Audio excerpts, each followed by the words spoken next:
Welcome to Pocono Raceway as the Xfinity Series about to take on the Triangle for practice and qualifying. Right here in Long Pond, Pennsylvania, drivers making their way to the cars. They'll be big-time stars in the Xfinity Series. A lot of double duty taking place alongside Jeff Burton, Dale Earnhardt Jr., Rick Allen with you on pit road. Will be Kim Kuhn covering all the stories. And we'll start off, Junior, with a racetrack I mentioned as a triangle. Is there another track that you could run well at and say, I think that's going to be advantageous when we go to Pocono? I don't know. I mean, this place is kind of made up of 3 different racetracks. All 3 corners so different from one another and equally, I think, important in ways. But let's talk about the tunnel. The tunnel, to me, is probably the most scariest or treacherous corner that the series comes to. Every time you go into this corner, you have to psych yourself up. And you're never going to hit it just perfectly. And you see the bumps right there in the middle of the corner getting worse every year right over the tunnel. These hard winters really hurt those bumps and make them worse. How much worse are they? And then you go into turn 3, a very, very critical corner because it leads onto such a long straightaway. So if you do not exit that corner well, you're not going to have a good day. You're going to be on the defense all the time down the straightaway, trying to maintain your position. It's going to be impossible. So in this very brief practice, I'm telling my drivers, focus on turn 3. You don't want to be bad anywhere, but turn 3 has to be good for you to have success at this racetrack. Yeah, you mentioned all the challenges. I think one guy that's excited to come to this racetrack and face these challenges, John Hunter Nemechek. He's taken this series he's just taking it over. He's won the most races. He's led the most laps. He's won back-to-back. He's the guy you're going to have to beat to win this championship. And by the way, he won a truck race here a few years ago. This guy right here loves the challenges. Coming off of 2 wins, Atlanta, and then last week in New Hampshire. Can you make it 3 in a row? Practice about to get underway. Cars lining up and about to come off of pit road to start practice for this 90-minute session that they have that will include qualifying. And so many different drivers with different agendas getting ready to go out onto the racetrack. Junior said they've got to worry about turn 3. Others just trying to figure out this track. Some haven't been here before. But John Hunter Nemechek has had success on other racetracks. Kim, can he continue it here? Well, he's certainly hoping to, and you guys mentioned the fact that he's going for his 3rd consecutive win. Well, a win here this weekend would help accomplish a larger goal. I talked to John Hunter earlier today, and he said managing that 33-point lead he has over Austin Hill in the point standings is what they're focused on over the next 8 races, because being the regular season champion, it pays big when it comes to playoff points. That's their goal as this series works closer to the playoffs. And we mentioned back-to-back wins already for John Hunter Nemechek. We go back to Atlanta, and that style of racing, pack racing for John Hunter Nemechek, surged out front, got the win. What was most important about this or impressive was what's the best car. Now in this race here in New Hampshire, had a really fast car, and you did what he needed to do at a racetrack where he was so dominant, and that's get it to victory lane. But Atlanta was a track where he struggled all night long and ends up with a victory. Yeah, those are the kind of weekends that in John Hunter's past have been it. Those are the kind of weekends he hadn't found a way to get through, to get himself in trouble. And that day, he managed the race to perfection. He sat there, stayed in the top 5, stayed out of trouble, kept wrecking his car, and his car drove horrible. And there he was at the end and won the race. And I thought that was a moment where I looked at John Hunter and said, okay, he's ready to win championships. And it was just a very smart race. One of the smarter races I've seen him run. Do you count other wins in other series at this racetrack since the Xfinity Series hasn't been here that much? This is only the 8th race for the Xfinity Series here at Pocono, 7 different winners. But John Hunter Nemechek has won in the trucks back in 2021. Can you count that as experience? Yeah, this place is so technical, intimidating, unusual that any kind of experience and time in other race, cars or trucks are certainly an advantage. And I think that's why we often see a lot of the Xfinity drivers and the Cup guys intermingling in each series, right? Because this is an opportunity here to get some experience at a place it's hard to get experience at. There's nowhere like this on the schedule, so that when you come here, it's so out of the box and tough to get a hold of and figure out. A little bit of frustration right there for John Hunter.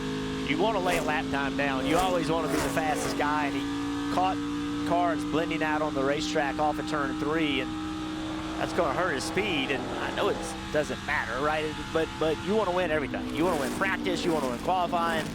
And with catching traffic like this, it's going to be hard to lay a lap time down.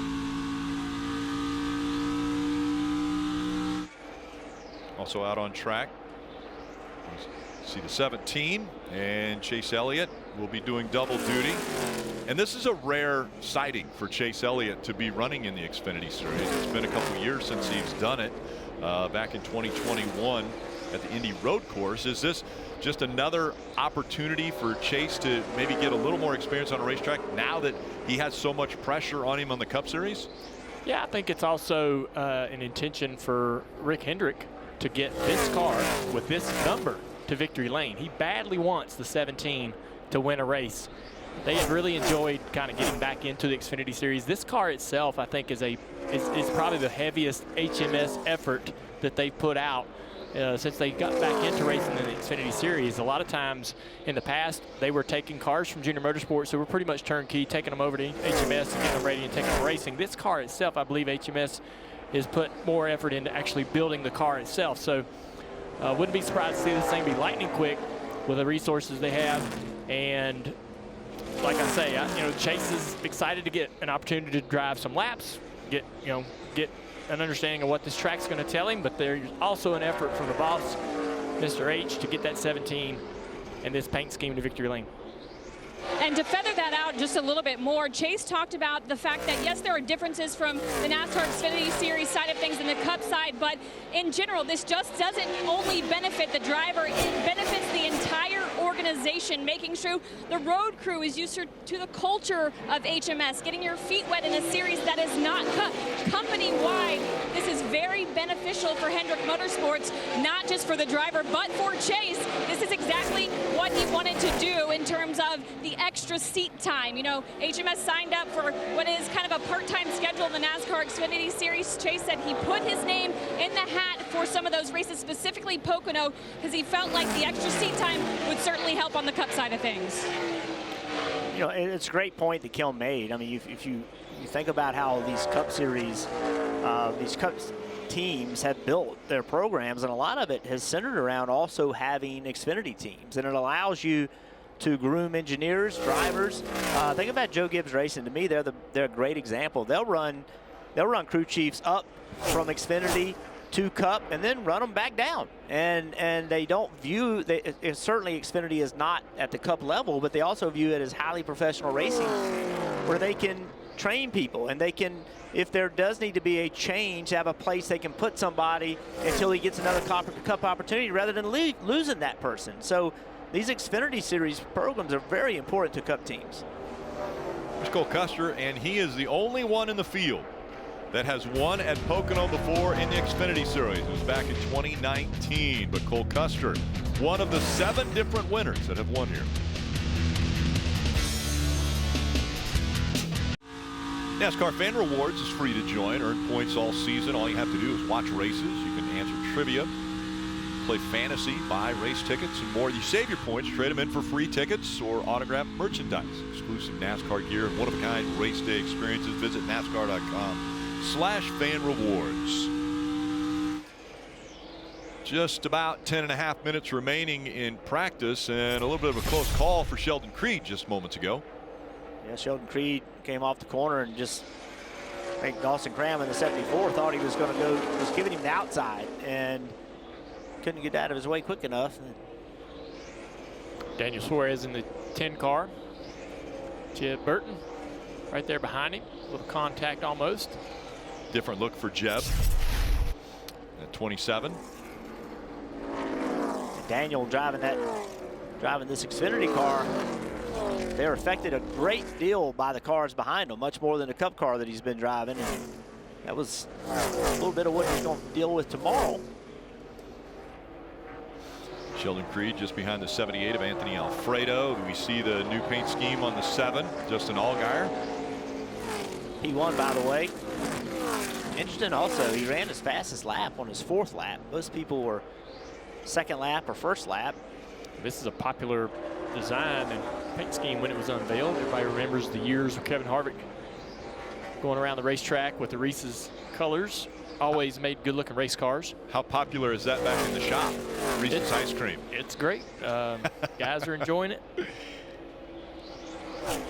Justin is such an important part of this series.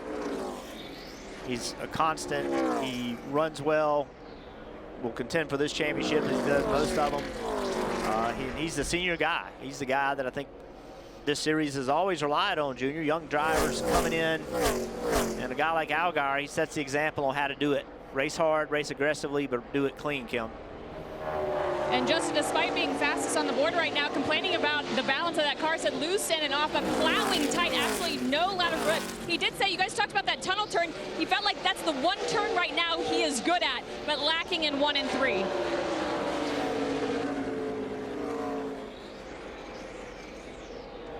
We want to go on the clock. We'll dive a little bit deeper into a few of the drivers on the track. Let's take a look at Sammy Smith here in the 18. Won at Phoenix this year. Very flat racetrack. Sat on the pole here last year in the ARCA series. So we talked about other series affecting how people can come here and race. He ran this race last year historically. He has performed drastically better in his second Xfinity Series start on a track. So that promises for a good finish for Sammy Smith. Another Sam Mayer. Sam Mayer, I think over the last 6-7 weeks, he's really had good speed. He's been, in my judgment, probably the second fastest car at Junior Motorsports, gaining some momentum. Young driver, 20 years old, still learning, still young, learning how to race in this series. He's done a nice job of cleaning up some of the mistakes. 63 points to the good in the playoffs right now. I think they'll continue to get better as the year goes on. Another driver who we've seen in this series a while, Brett Moffitt, 2015 Cup Rookie of the Year, 2018 Truck Series champion, and they've been on a tear here lately.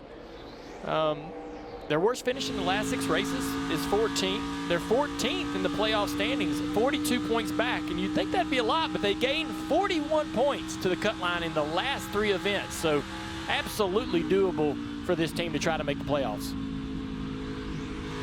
And you're talking about that cut line, Riley Herbst, he is in a tight battle with Parker Kligerman, and last week, both of them had trouble. Both of them were in wrecks. Parker got in a wreck earlier, then Riley ended up getting in a wreck, but he was able to salvage the day. He finished 20th and actually got caught up in the last wreck, or he would have finished about 14th. So had an opportunity, couldn't completely take advantage of it. This team got off to a fast start, have slowed down some, but I expect this to be a year where Riley gets his first Xfinity win. I want to stick with the Smith family, but actually they're not related, and go to Chandler Smith, who, when we talk playoffs, he's won a race already, so he is in the playoffs with that 1 win. He won in trucks here last year. He has won the pole for the last 2 NASCAR Xfinity Series races, and he won at Richmond this year. That was that win I was talking about that got him into the playoffs. So the winning tradition, Chandler Smith hopes continues. And you mentioned Parker Kligerman, who is 13th in playoff standings. They only take 12 here in the Xfinity Series, and he's 18 points behind the cut line. Lost 12 points to the cut line at New Hampshire in a crash last week, finishing 32nd. But he's finished 11th or better in 4 of the last 5 races. It would mean a lot to him and this team since they're pairing together for their first season to make the playoffs, and they're working toward it. Saw Parker in the pits earlier and showing how does the car handle? Well, it jumps, it bounces, it does this, does that. You got to talk with your hands when you describe what the car's doing. There are the bumps that Junior was talking about earlier. Yes, the tunnel goes right underneath turn 2 here at Pocono. I call it turn 2. Some people might call it turns 3 and 4 if you are consistent with other racetracks that we go to. Some people call it scary. Very scary. That will get your attention. It will. The tunnel turn, when you drive down in there, it's full commitment, and it's all about, you got to drive it in there deep, but it's all about exit speed, and it takes full commitment to stand back in the gas and hope your car is going to stick. Do you guys think Austin Hill one of the best cars here in this practice session?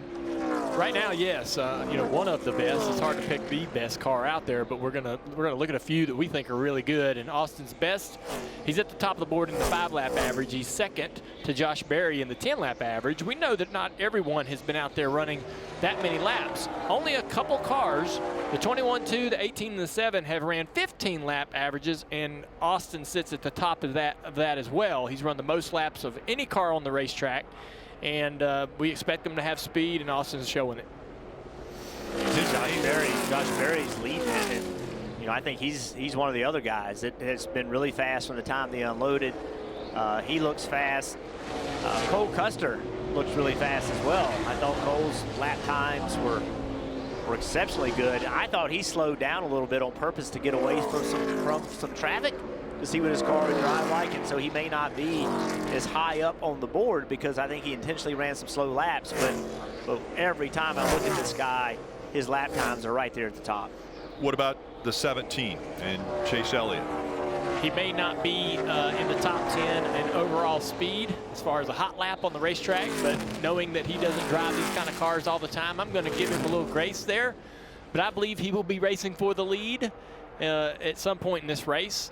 Sitting there right now talking to Greg Ives, his crew chief, about the balance of the race car. So obviously it appears that through this conversation there's some things that he thinks can get better about the car, but I expect the 17 to be competing for the win tomorrow for sure.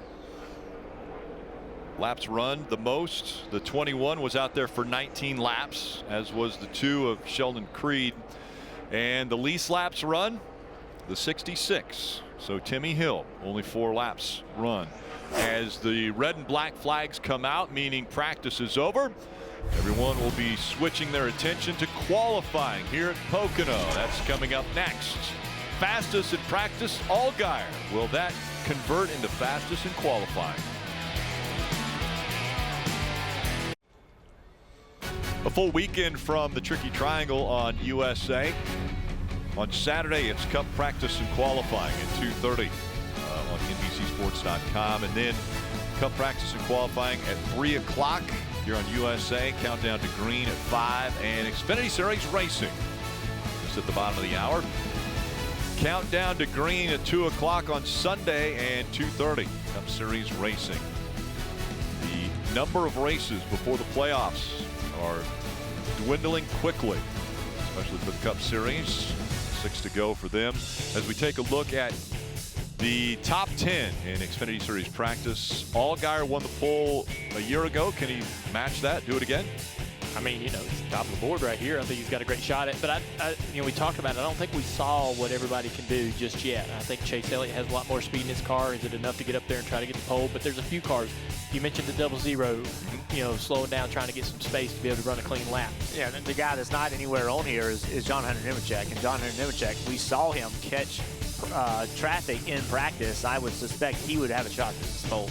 Junior, the bumps in turn 2, is it fast when your wheel looks like it's loose? Yeah, watch the left rear tire move around in left to right as these cars go through this bump, and it's all, you know, it's moving all of that rear end around and pulling the track bar mounts and bending and flexing things that probably don't tend to flex and move at a lot of racetracks. That bump is pretty fierce.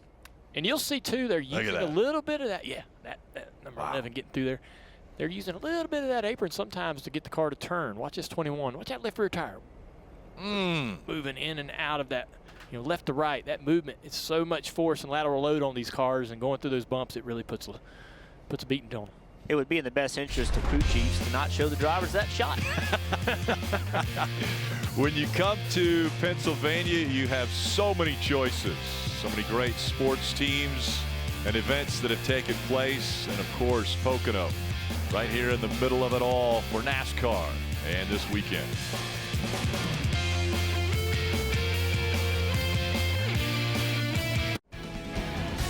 Back at Pocono Raceway, and Corey Heim running the 24 car for Sam Hunt Racing. It's a double-duty weekend for him. He'll also run the trucks. And we were begging the question earlier, does success at a track help in a different series? You've won here in ARCA. You're running the truck race this weekend. Do you feel like that's helped you as you've worked through this Xfinity Series practice? Absolutely. I think, regardless of series, I think any laps you get in any series at any track will really help when you return in a different car even. So I'm just really proud of these Tim Hunt Racing guys. This Phantom's GR Super has been as fast as Xfinity 10G. So, we're definitely learning every lap personally, and I feel like there as well. I really think we have a really fast car this weekend, but I can't stress how much different it is in the truck, just hopping back and forth and kind of learning lap by lap. But I seem to have some really good speed in the Camry this weekend, Super this weekend, but looking forward to the race for sure.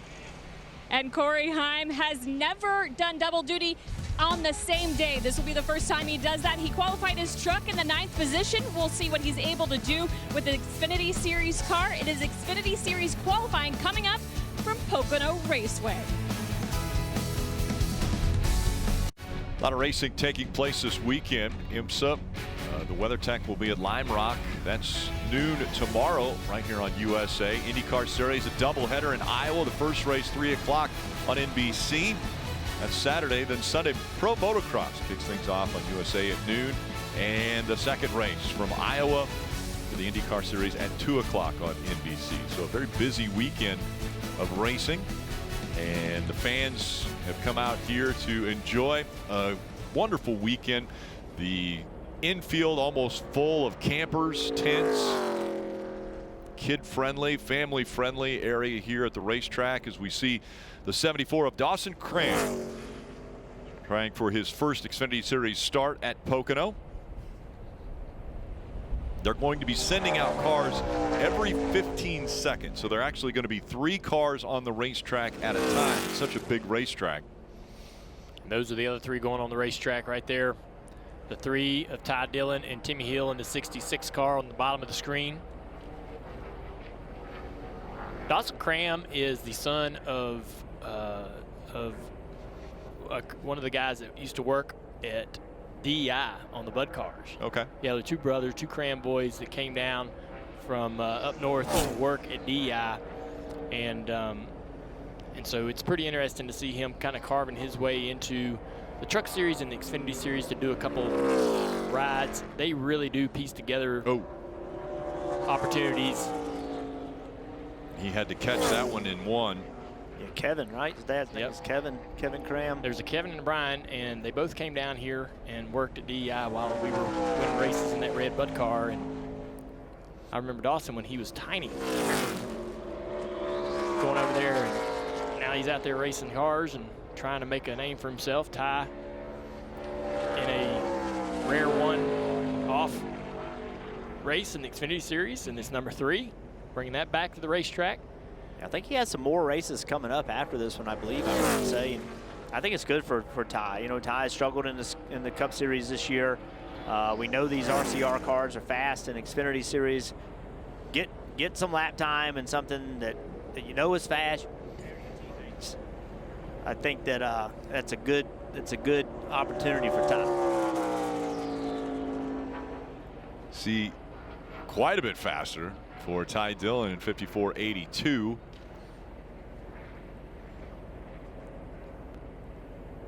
Ty in practice was 18th quick at a 55.43, so a pretty sizable pickup. And I think we'll see that a lot from several different cars. Ty's a great example that not having a lot of time in the Xfinity Series, just like Chase Elliott going out there and being 11th in practice, you're like, oh, what's going on? Why ain't they faster? It's just trying to get used to this car. And getting clear traffic on the racetrack in practice was tough. It's a very brief practice with a lot of cars out there. And so I think we'll see several cars run substantially quicker than they practice. Might be some surprises up in the top 10. Next 3 cars rolling to go out onto the racetrack, and one guy that's standing by waiting to go out on the track is Parker Kligerman. He's with Kim. And this is actually Parker's first start in the Xfinity Series at Pocono. He's raced other things here, but speaking of firsts, Pocono Raceway was the first track you came to see stock cars in person. What was special about that experience? Well, I can remember it vividly. It was 2007. I was coming here to meet with an ARCA team that I'd eventually go drive for a year and a half later in Cunningham Motorsports. But the first car I saw was a 31 driven by Jeff Burton down the Long Pond straightaway as I came through the tunnel for like morning practice they used to do, like 8 a.m. And I'll never forget seeing that car and thinking, whoa, that would be so cool to be one of those guys. And then I got to work with Jeff, so become friends with him. He's an awesome guy. But our Spike Light Coors Chevy has been pretty quick, maybe as fast as Jeff was that day. I can't remember how fast he was, but we've got the Xfinity on board, so hopefully we can go as fast as Xfinity 10G Internet in this qualifying session. But we're in the game. I'm proud of Patrick Donahue, everyone on this team. These are the base hits we need right now. We're doing really good things here at Big Machine Racing. How about that, Jeff? Yeah, it's awesome, man. I have so much respect for Parker and what he's doing, and it's fun to see him this year in that battle, trying to get that car in the playoffs. And this is a very cool racetrack. I remember the first time I came here was as a competitor, and I rolled through that tunnel, and I went, oh my gosh, this place is huge, and it's such a challenge. Really quick through the tunnel turn there for Chase Elliott. And he was driving that thing. You could see the car moving around, fishtailing in the back just a little bit, but still gaining time, still in the throttle. Looks like a good corner here. Half a second faster than Ty Dillon, who's the fastest of the three that have gone. Sage Karam also on a good lap. Sage is fun to watch. He's a fun race car driver to watch. He's aggressive. He pushes the buttons. Not afraid at all. Did not get through the tunnel turn very well. Now he's coming off turn 3 to the front straightaway. Sage, one of the two drivers from Pennsylvania in the field. It's from Nazareth. And as he crossed the stripe, Sage Karam third quick of the 5 that have gone. And here comes Stephen Parsons with ollies on the side. Stephen Parsons bouncing around from team to team. And you look at the lap time there, and I could tell you that car's not going to run a fast lap time with the splitter that high off the ground. I know Stefan's a good little race car driver, but they got to work on that car to get it a little bit lower, get that splitter close to the ground. Coming around 3 and 4, good couple inches off the ground for Stefan, and that makes the car harder to drive aerodynamically. It's a disadvantage. So that grouping of 3 coming off of the racetrack. The next 3 that will be out: Jeffrey Earnhardt, Patrick Immerling, and Corey Heim. We heard from Corey Heim earlier. Here's Jeffrey Earnhardt, his 3 starts at Pocono, has a best finish of 16th back in 2020. Yeah, there's a lot of race cars here, so the concern for Stephen Parsons with that lap time of 56:40, is that going to be good enough to get in the show? And it's so competitive. But you mentioned it, Junior, front of the car just up in the air. Pair of Daniels watching on here. Daniel Suarez will be part of the race. Daniel Hemrick, Colleague Racing, fielding a couple teams here. Jeffrey Earnhardt coming to the line, get the green flag. You know, he does some MMA fighting. He did it once. It's a different one and guy done. that does that stuff. I remember this years ago. Trained for like 6 months. Yeah. For one fight. Goes in there and wins the fight. Never did it again. I asked him, I was like, man, why did you do that? He's like, just see if I could. And why wouldn't you end on a win? He did. Yeah. I mean, that's the way to walk away. I was like, he's like, man, it was too tough. He said the training was far too difficult. For him to make it a common thing. But he was just dared to do it, I believe, and wanted to see if he could accomplish a goal. And he made the Earnhardt family proud. We were very proud. We were glad he won. Yeah. Yeah, I hope so. Hey, Patrick Immerling, the 53 car. But on the left side of the screen, Corey Heim in that 24 car. Kim had a conversation with him. He had a really good turn 1 right there with Chase Elliott. Had a little bit of trouble in the exit of turn 1. See if he can make it up in the tunnel.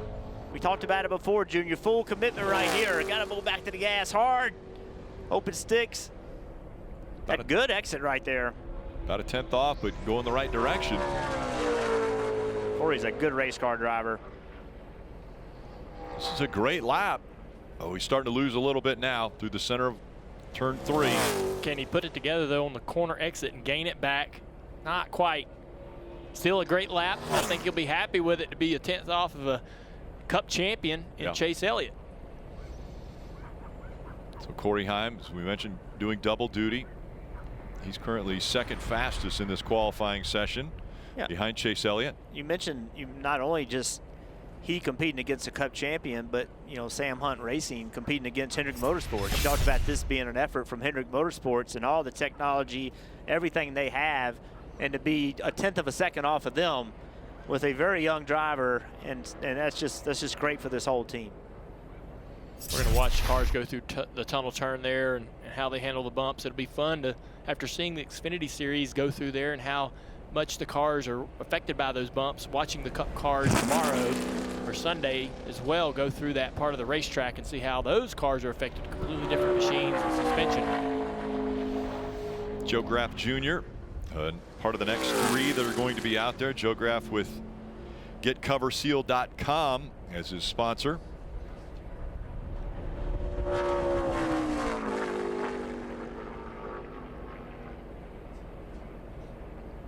Such an important part of the track right here for Joe coming off turn 3. You have to have full momentum. If you don't get off that corner well, look how long this straight is. It goes forever, and it will absolutely kill your lap time. He did a nice job of coming off turn 3. You can see he's right there behind Chase Elliott.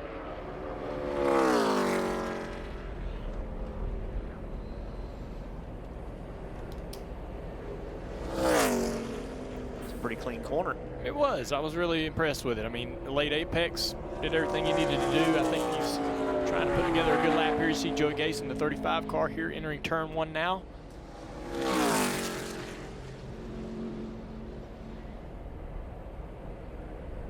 Kraft just did not get through the tunnel very well there at all. You see him losing all that time.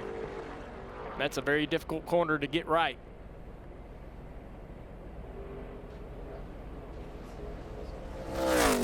Yeah, so Graff will go back and look at this lap and talk about what the difference was in the tunnel and in turn 3. And it's a great example of how you can't, everybody talks about, you can't be good in every corner. Well, you better be.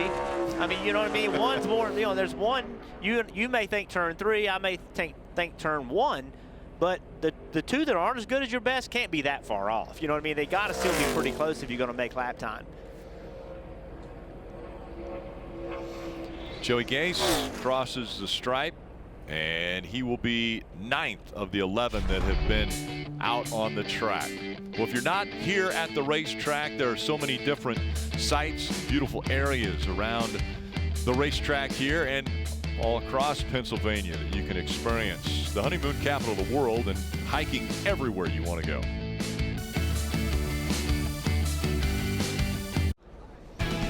Now on the track, it's Anthony Alfredo, and he's driving for BJ McLeod Motorsports in that number 78. And also coming out onto the track from Pennsylvania, Ligonier, Pennsylvania to be exact, is Garrett Smithley, 31-year-old. By the way, Ligonier, Pennsylvania is right by Pittsburgh, like a suburb of Pittsburgh. I knew that. Also on the track, you see the 08 of Alex LeBay from Quebec. Alfredo about 0.2 of a second off.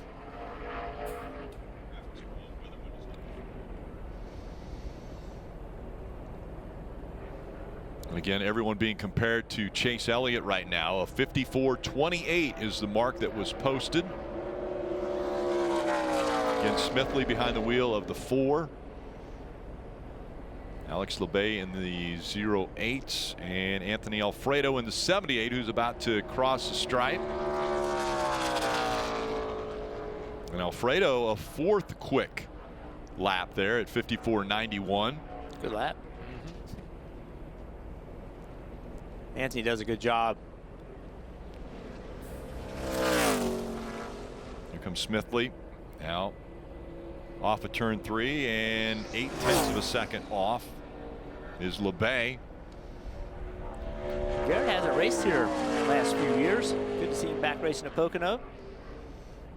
Garrett Smithley at 55.87. Alex up the racetrack just a little bit here. You'd think the bottom groove would be the way around, but there may be a little bit of that old PJ1 they put down years ago still active up in that second groove. You can certainly see the shade of the asphalt's a little darker. Might be some remnants and some grip up there the drivers may be searching for come race time.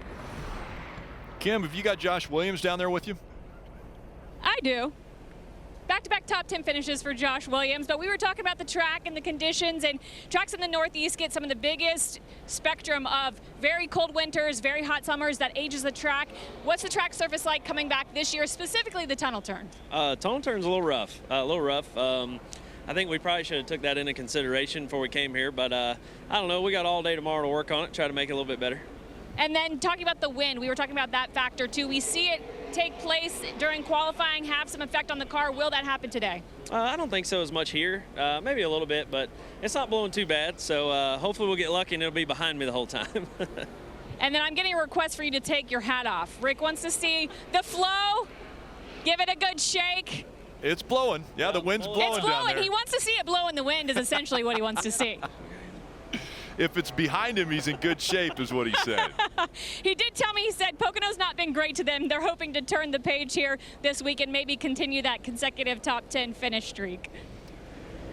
We think back to Josh Williams and earlier this year when he parked it, literally parked it on the start-finish line. He was told to park it by NASCAR, and then, well, he spent the remainder of the race sitting in the NASCAR hauler waiting for them to come in to talk to him about it. And then he returned just a couple weeks ago to get one of their best finishes of the year at Atlanta. And an awesome run for that team to put a period on that whole story. That's what you want to do, go back to the racetrack and finish great. Brendan Poole in that 6 car. I remember him winning an ARCA race here a while ago. Yeah, I remember him running well, good race car driver. We talk about a lot of these guys that, you know, are trying to work themselves into winning equipment, trying to help build these teams up. I probably called that race because it was in 2012 when he won an ARCA race here. You see the steam coming out. We're seeing that on a lot of the cars. A lot of steam coming out. 2.5 miles, and you're doing it more or less twice around here, but you want to make sure these things are as aerodynamically cutting through the air as possible. That's quite a bit, though. That's more than we typically see. You'd almost be better off fire the thing back up, you know, and circulate some water. You want to shut it off, get the engine heat out of it, and what will end up happening is the engine will sit there and keep getting warmer and warmer and warmer. It'll build pressure up in the radiator, and it'll push the water out. You can fire it back up after a few seconds, and the pressure will actually come back down, and it'll make it that water not push out. Brendan Poole was 7th. Chad Chastain is 9th. And the 08 of Alex LeBay, or excuse me, 02, apologize, of Blaine Perkins, the 23-year-old, was 15th on that run. There you see still that steam coming out as Ryan Sieg is making his way out onto the track now. Ryan had a wild ride a week ago at New Hampshire. Yeah, unfortunately, in practice, he goes down in turn 1, goes to the brake pedal, and it wasn't there. Had a master cylinder problem, and just a big impact. There's nothing he could do. Yeah, it was a tough weekend. Tough way to start the weekend for him and Kaz Gralla there. I talked to Ryan. You and I went down before the race on Saturday, and I was talking to Ryan before the race, and during our broadcast, he said, I don't even know what our backup car is. And I went up to him and I said, well, what's the backup? And he said, well, it was a road course car. Well, I thought that meant that he was running the road course car, but actually what they did was they took the parts off the road course car and repaired the car that they raced last weekend because he didn't want to race the road course car. So I misrepresented what he told me. I just misunderstood him, but it was a lot of work for that team. Look at this lap right here. Yeah, Ryan Sieg's putting together something great here. Can he get through this tunnel turn? That'll be the difference. Chase Elliott got through there really well. Connor Mozak starting his lap off good. Well, the other thing about Sieg's lap, guys, is where he ran. Oh, lost a little bit there. That's going to get some people's attention in turn 1. That's a good point, Jeff. Mozak, he's down Long Pond straightaway ahead of Chase Elliott going into the tunnel turn. See if he can maintain as he goes through 2 here. Through the bumps. Yes. Very strong. Picking up a little bit of the pace. Sieg goes third quickest, and Connor Mozak might be trying to steal the top spot away from Chase Elliott here. 0.2 of a second better. And gaining. Great corner right there in turn 3. That's a big lap. Connor Mozak, 53.89. Great job. Fastest lap we saw in practice earlier with Justin Allgaier was 54.72. Kim. And in this race last year, we saw Jeb Burton take a wild ride, ended up on the hood of his race car. As you come back to a track after an incident like that, how do you kind of refocus and make sure that's completely out of your mind? Well, I've had a couple incidents here. I actually hit the end of pit wall in the Cup car in 2015, so that wasn't very pleasant. And Casey Kane did it the next day, so they extended the wall for me. And damn if I didn't hit that. So Pocono hadn't been very friendly for me. But I think we got a pretty good career Tank Lines car. It's a really special paint scheme. Thomas McGuire was a World War II hero, shot down over 38 enemy aircraft, so really special to have him and his family on board this weekend. But yeah, we definitely want to stay away from the walls here at Pocono, but we've been doing a bunch of little things today. My cool suit last week didn't work, so I got this thing on today, and damn if it don't work now. So I'm not going to wear it tomorrow. I'm just going to use ice bags, because if you wear this thing and it doesn't work, it's like an oven in there. And then I went to get, I love our safety crew, but I went to get an IV, and they missed my vein, and now I'm all bruised up. So I had a hell of a week. Sounds like you need a lucky penny. Yeah, I need a lucky penny. Jeb Burton about to climb aboard his car for his qualifying run. Well, if this helps at all, his car, the paint scheme is in honor of the Lockheed P-38 Lightning.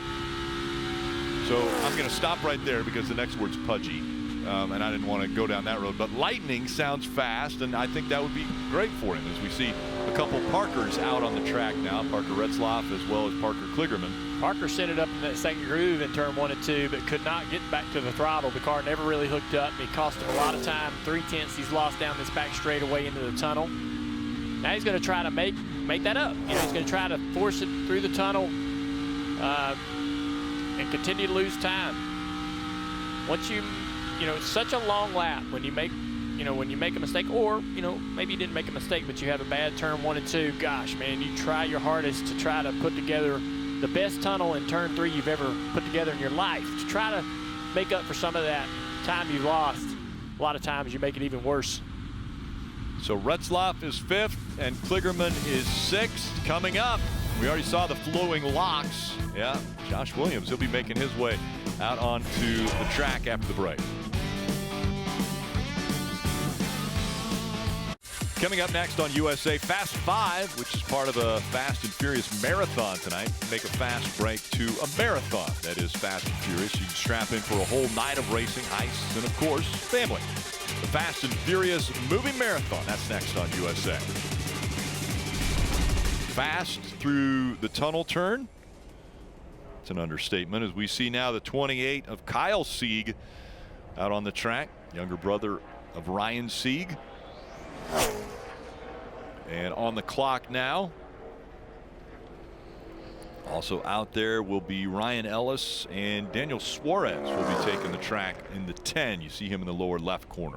And Daniel struggled in practice, 27th quickest in this number 10. So I'm curious to see what he can do here in qualifying, if he picks it up a little bit.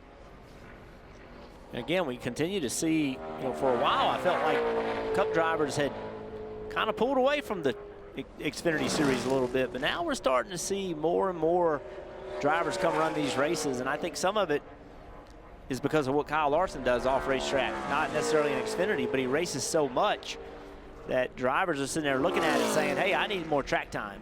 And Xfinity Series would clearly be a good place to get some. And the only concern, I think, aside from the cars do feel different with the different profile of tire and so forth, and completely different suspensions, but it's the shift pattern, right? So you get in muscle memory of using the sequential shifter in the Cup car, forward for downshifting, pulling it back for upshifting, and so that's all you do. And in the Xfinity car, you have the traditional H pattern, and that muscle memory can backfire on you in either car. And so that will be the one thing that I would be concerned with as a driver myself, or someone watching Daniel getting this car, if he were to make the wrong move just because of what he's used to with the shifter. And shoot, I've tore up transmissions and motors in cars when I wasn't doing those things at this racetrack, because you do so much shifting here every single lap. So the opportunity to make that mistake is not just on restarts. It's not just on and off pit road. It's the entire time you're out there racing lap after lap with multiple shifts. Yeah, Kyle Sieg with a good lap there in 6th right now. And you're talking about that. You know, when you go into turn 1 and you are racing other people, you downshift, and it's a completely different shift than what you're going to be doing on Sunday. And the tempo of it, the time of it, the Cup cars, they shift. I mean, they shift quickly, and it doesn't cause a problem. You can downshift these cars too swiftly, too soon, spike the RPMs, and do some damage. You do drive them completely differently. A couple smiling guys that are going out 38th and 39th in this qualifying session, with Justin Allgaier and Austin Hill there. I just got stuck again.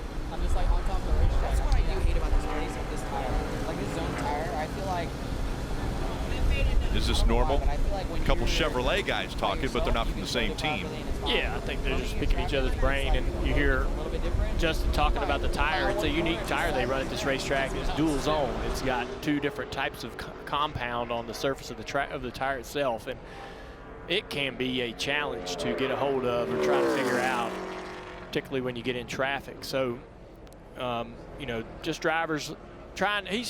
Justin, one of those drivers probably doesn't like something about their car, and he's just trying to see if the other guy can tell him he doesn't like the same thing, so he don't feel as bad. Right. You like to go up to drivers and hear them complain about their cars, so you don't feel bad about yours. Confirmation. Yeah. There's Castralla as he goes across the stripe. And now he is on the clock. Clements and Riley Herbst about 0.2 of a second, hovering right around there, off of what we've seen from Connor Mozak. One of the things that's unique to this racetrack, guys, and we see this, you know, we'll see some things happen in qualifying that don't really correlate to the race, and it's being trimmed out. Getting the back of the car down will provide you speed in qualifying, but it could work against you in traffic. So some cars that run really well and qualify up toward the front of the field may do great as long as they don't face any traffic from third, you know, on back in the field. Could make their cars drive difficult. So it's a different, you know, I know some of our own teams at Junior Motorsports came with 2 different methods, right? So there's a lot of ideas in the garage about what's going to be good on Sunday in terms of the profile or platform of the car. And that will also have an effect on how well you can do here in qualifying in single car runs. Out of those 3, Clements the fastest. He is 3rd quickest at 54.32. Kim. Justin Allgaier won the pole here last year. How satisfying is it to put together a fast lap when it's 3 separate corners, and how do you repeat that this year? It's going to be tough. You know, obviously this racetrack is so unique in its shape and its size. Practice went really well. We were able to pull off that P1 in practice, but practice and qualifying are so different. You know, and what lane you run is so important here, but just proud of the team. Beautiful race car this week. We had a Reese's Ice Cream Camaro. I had some ice cream, and yeah, what happened to it? They've stolen it. And I saw Josh Williams walk away with one. He did. We gave Josh Williams some, and then all the rest of it got eaten. But got a beautiful race car. Obviously, our partners at Unilever coming out here, and this is such a fun event, such a great race. The fans here are incredible. So, you know, we're looking forward to going and having a solid weekend. We got the party started off right. We need to qualify well. Track position's so important. And then once the race starts, just manage the day. I did a bad job of that last week. Got our fenders knocked in, and you know, still had a good finish. But it's way harder when the car's not in good shape. And we know we got a fast race car week in and week out. Enough ice cream for everybody in Victory Lane tomorrow? We will make sure. I know there's a bunch of it in the truck. We just ran out down here. Justin Allgaier running a great scheme this weekend. He's got plenty of ice cream on the hauler, though, he says, you guys. So if you're looking for a snack. Maybe not the best thing to announce to the garage. Yeah, we got plenty on the hauler. Yeah, your truck will be, will have a bunch of interlopers on it. Very popular. Sam Mayer almost hit the fence off of turn 2, trying to get everything he can. It's going to not hurt his lap too bad. Actually gained a little time down this straightaway to Mozak into the tunnel turn. Sheldon Creed in the green right now. Sheldon ran that second lane over in 1. Worked pretty well for him. The negative of that is if, typically, Junior, if you go in turn 1 and you try to run that second lane and it doesn't work, it's a terrible lap. And that's the fear, is if you miss it up there and you get up the racetrack a little bit, then it just bleeds speed out of it. Creed did a good job, and another good tunnel turn. Sam Mayer up to second. Second quick for Mayer on that lap. And can Creed hang on to this green? Right to the bottom in the middle of 3 and 4. Losing a little bit of time on corner exit. Can he flatten out? It's going to be close. Really close, but he's fastest. So Sheldon Creed now the fastest at 53.89. 7/1000th of a second faster than Mozart. This is Sam coming off of turn 3, pushing it to the limit. Yeah, I was surprised he didn't hit off a turn. Off of turn 2, it looked like he almost caught the wall as well. So just trying to get everything he can, and that's Sam's style. We'd love for him to not be 110% every lap, but that's the way he races. A young kid, only 19 years old, and still trying to, work on that racecraft. And good lap there, though, Kim. And when I was talking to Sam in the garage earlier, he had a huge smile on his face and told me this was his favorite track, or at least one of them. He described it as very fun because the car will never be perfect in each corner, he said, but you work each lap to try to make the corners better in how you drive it, whether that's corner entry or when you get back into the throttle. He said there's a lot of things you can do and that are in your hands to affect the way you make your lap. They're getting maybe a little bit over-aggressive and a little over-eager in his qualifying lap. That's a great point, though. This racetrack, especially when they repaved it, it kind of, you'd think it would be just, one way around it. But Jeff, you can move around as a driver, and one of the things that I always thought was fun is you can move your throttle points, right? You can back corners up, accelerate off the tunnel turn better by backing that corner up. You can move around on what you're doing with the throttle and the brake and the steering and so forth as a driver and make a difference here. And now, if that PJ1 is still worthwhile, it gives you more options on where you can run on this racetrack. So a fun racetrack. When I first came here, I was frustrated by how complex it was and how unique each corner was, but you learn to love it because it's a lot of fun. It's so unique, and you can only do this style of racing at this track. And if you're doing it right, every corner exit is almost contact with the wall. I mean, it's just you have to be in the gas so soon that it just pushes the car out, and that's really the limit to your grip, is the momentum carrying your car out, hitting the wall, and especially off turn 3 is where it really shows up. Across the stripe, Josh Williams. Cole 17th. Cole Custer, we thought was really good in practice, and he was really good in practice. Good entrance to 3. Just can't carry the speed. Not enough for the pole, but I still feel like he's got a great car to race. The only driver who has won here in the Xfinity Series. It was a couple years ago, but Cole Custer looks like he's 4th right now. Weekend full of racing, and IMSA WeatherTech at Lime Rock at noon. Again, that'll be on USA tomorrow. IndyCar, the first race of the doubleheader from Iowa at 3 o'clock on NBC, and then Sunday for motocross on USA at noon, and that second race for the IndyCar Series from Iowa at 2 o'clock on NBC. And let me just tell you, IndyCar and Iowa, what a cool racetrack. Man, those things are flying around there. I was thinking the same. When you said what a cool racetrack, I was thinking the same thing. I'm not sure I've ever really watched a bad race from Iowa. It seems like they're always good races. Rusty Wallace had a hand in the design of that racetrack. As we see now, the 9. And what will Brandon Jones show us here at Pocono? And 2 junior motorsports cars on track. Felt like this 8 car, Josh Berry, was one of the best in race trim. Brandon Jones, a good turn 1. Losing a little bit down the back straightaway, just couldn't carry corner exit speed quite like he wanted to, but still in contention for this pole if he can get through the tunnel. Still going the wrong direction. Now it's kind of leveled off, and through that second turn, he's going the wrong direction still. 0.2 of a second back. Moffitt in the 25 and Josh Berry in the 8. Josh did a good job getting off of turn turn 1 here. He didn't get down the front straightaway into turn 1 good, didn't get off 3 to the green, but gained all that time that he lost back and then some headed down into the tunnel turn. Yeah, Brandon Jones had a great turn 3. Wow, look at that left rear jumping up and down. Josh Berry really fast. If he can do what his teammate just did in turn 3, he is going to have a monster lap right here. 0.3 of a second faster right now than Creed, and staying right about there. This is a great lap for Josh Berry. That is a pretty good one. 53.58. And that's one of those laps that, you know, if you're Sheldon Creed, you're feeling pretty good about yourself, right? And then somebody goes out there and beats you by 0.3. Check out the left rear tire, or the right rear tire from this shot. Watch the bounce. Now as we transition, just watch that left rear, how much it moves around.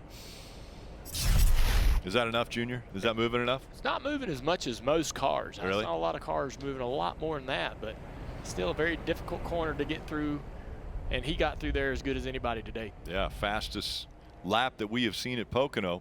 You know, and I feel like, you know, Josh Berry is so good and so much success. You know, they haven't had that this year, and so it's got a little bit of been a disappointing year because we have such expectations. But there is a lot of racing left, and do not count this driver and this team out for a championship battle. The way this point system works, you get hot at the right time, and you start putting some wins on the board. This team, do not count them out. They can win this championship. Yeah, there have been some frustrations for sure in the garage of the 18, but last couple of weeks they've tried to regroup, try to get back on the same page, and it looks like that's starting to improve things. And Jeb Burton's out on the racetrack here in the 27 car down into turn 3.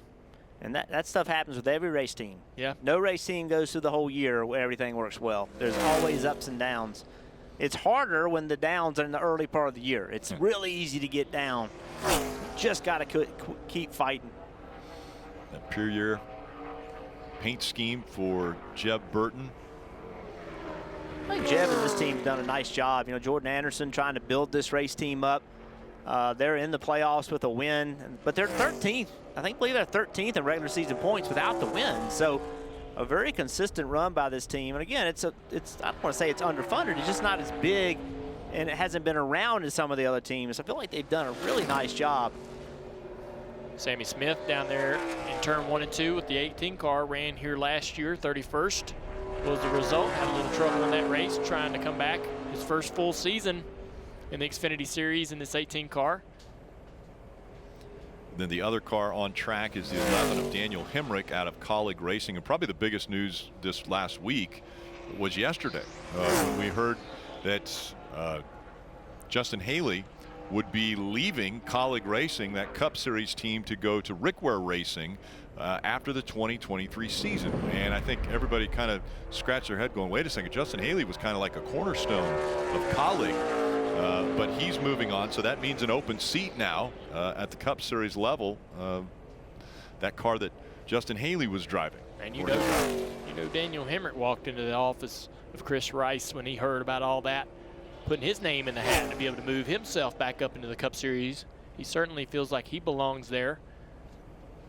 Second fastest, so that's what you need to do. If, you know, when those rides present themselves, you have to have the success, right, to be able to say, hey, I can do it. I'm ready. Let's go. Good qualifying run by Hemrick. Yeah, I saw Josh Berry walking the pit road there, kind of getting a look.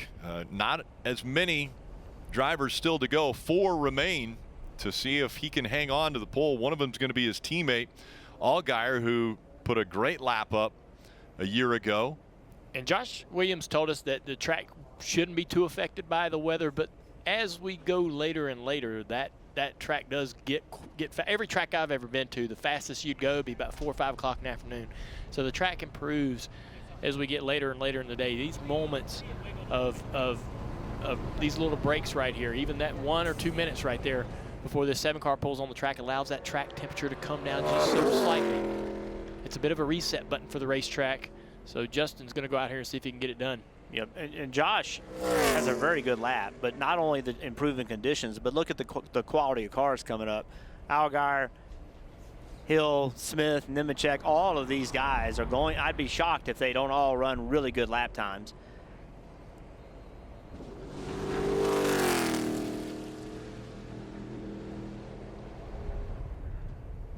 You see the 21 car, he's rolled out and he's just going really slow, trying to keep tire wear out of those tires. I'm assuming going to wait until he gets further down the tunnel turn and then he's going to launch. You got to be going, you need turn 3 speed. You need to be going by the time you get to turn 3, but he's just trying to save a little bit of wear on those tires. And I think what they've decided to do, instead of sending 3 cars out, with 4 left to go, they're sending out 2. So Austin, realizing that, knew he had a lot of time to be patient, wait on this car, wait on this track. Doesn't have anybody coming from behind with only 2 cars on the racetrack. Allgaier chose that outside lane, ran the second lane through 1. We've seen that work. Just a little bit off of Josh's speed. Going to have to be perfect here in the tunnel turn if he's going to try to beat Josh. Good, but not good enough. Yeah, not there as Austin Hill starts off in the green.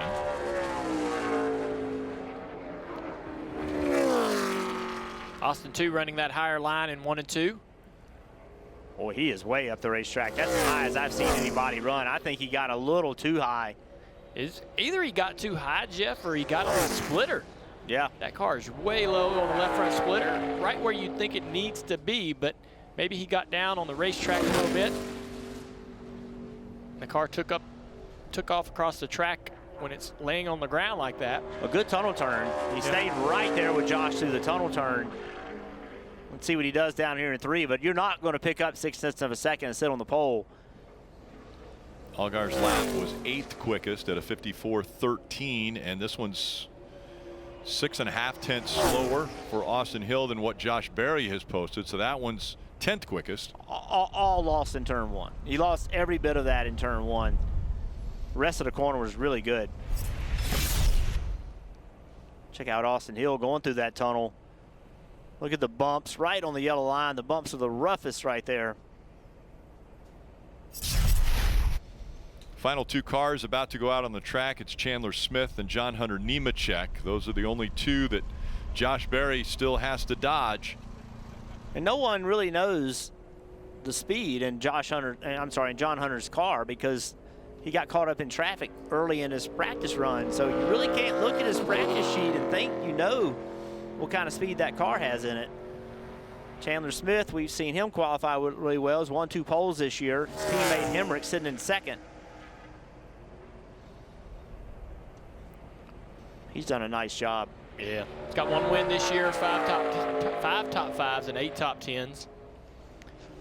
It's been 11 races though since they've won. They're hungry. He came out of the gate so fast, doing so great in this race car, impressing pretty much everybody across the board. And once you do that, now you just want more wins. So Chandler Smith with the QuickTime products aboard his Chevrolet. John Hunter is just going as slow as he could possibly go. He shut the engine off to allow the motor not to build temperature as he's going around the track as well. So that saves him a couple degrees of temperature. They'd be more aggressive on their tape.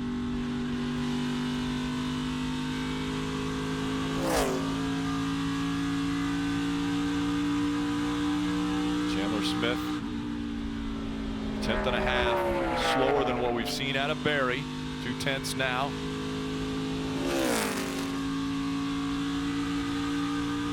Hopped a bit through the tunnel turn there.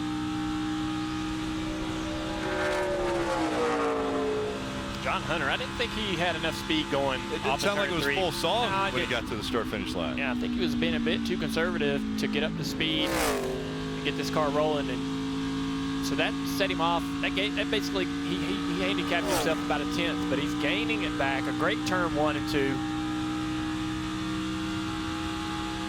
So we saw Chandler Smith 15th quickest, and now a 1/10 of a second separating Berry and Nemechek. Now 2 tenths. Not through the tunnel turn nearly as well as what Josh Berry was able to do. Yeah, he lifted back the corner up, but when he went back to throttle, it was only half throttle. You could hear him not able to fully commit to the throttle in the tunnel. Right there, still hesitant to full throttle. The car just not in the racetrack. not going to be able to do it. Almost 0.3 of a second separating what Nemechek was able to do, and that puts him in 5th. Berry wins the pole. Kim? His 2nd career pole, 1st this season. You'll lead the field to green tomorrow, but what's on the checklist for this team to capitalize on that track position? Win. Lead every lap and win. We needed this so bad. Man, we've been working so hard trying to get better. Really, really tough couple weeks for us. But these guys, man, they've dug deep the last few weeks and brought me a great car here today. That showed in that qualifying lap. Feel really good about what I had in practice. Obviously backed it up in qualifying. So just really excited for tomorrow. And just want to thank Tire Pros, Junior Motorsports, everybody for believing me and bringing me here, and all these guys for working so hard. We're excited for tomorrow. Love the confidence from Josh Berry. He will lead the field to green tomorrow in the NASCAR Xfinity Series. 2 years in a row, Junior, one of your cars has won the pole. Yeah, it's good to see them have speed. It's been a struggle this year to try to get our speed comparable to Gibbs and some of the other teams, but it looks like that in the last several weeks at least that Junior Motorsports has made some big gains, and that guy right there, he certainly wants to win on his way out into the Cup Series. Josh Berry with the opportunity to drive for Stewart-Haas Racing next year and replace Kevin Harvick. So winning is important to him, finishing out that Xfinity career. Starting grid on the bottom of the screen. And again, Josh Berry, the 32-year-old, making the move to Cup next year. Would love to end the Xfinity Series as a champion. Has yet to find victory lane this season, but could that all change tomorrow? Again, this weekend from Pocono, Cup practice and qualifying starts at 2:30. We'll join it at 3 o'clock on USA. 5 o'clock countdown to green, and 5:30 Xfinity Series racing. Then Sunday, it's countdown to green for the Cup Series and racing at 2:30. So make sure to join us. Josh Berry wins the pole here at Pocono.